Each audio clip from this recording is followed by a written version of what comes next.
बिस्मिल्लाहिर्रहमानिर्रहीम। अस्सलाम वालेकुम नाज़रीन।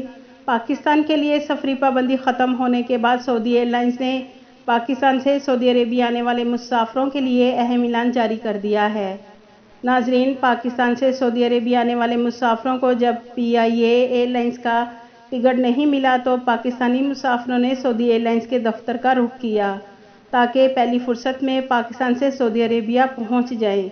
मगर नाज़रीन, सऊदी एयरलाइंस का कहना है कि अभी उन मुसाफिरों को ही सऊदी एयरलाइंस के टिकट्स दिए जाएंगे जो सऊदी अरेबिया से ही रिटर्न टिकट्स बुक करवा कर पाकिस्तान गए थे। नाज़रीन, ये सऊदी एयरलाइंस का उन पाकिस्तानी मुसाफिरों के लिए बहुत अच्छा इक़दाम है जो सफरी पाबंदी से पहले पाकिस्तान जाने के लिए सऊदी एयरलाइंस का रिटर्न टिकट्स लेकर गए थे।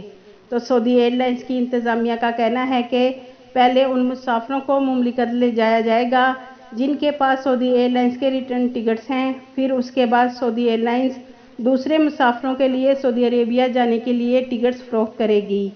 और नाज़रीन, जिन मुसाफिरों के पास सऊदी एयरलाइंस का रिटर्न टिकट्स है और उनके खरूज ओहदा और अकाम एक्सपायर होने की वजह से इस्तेमाल में नहीं हैं, तो उनके लिए भी सऊदी एयरलाइंस का कहना है कि अकामे और एक्ज़री एंट्री वीज़ा में तोसी के बाद उन मुसाफिरों को भी टिकट्स दे दिए जाएंगे। नाज़रीन, आपको हमारी आज की ये वीडियो अच्छी लगे तो अपने दोस्तों के साथ शेयर करें और हमारे चैनल को सब्सक्राइब कर दें ताकि सऊदी अरेबिया की लेटेस्ट अपडेट के साथ आप बाखबर रह सकें। आपके कीमती वक्त का शुक्रिया।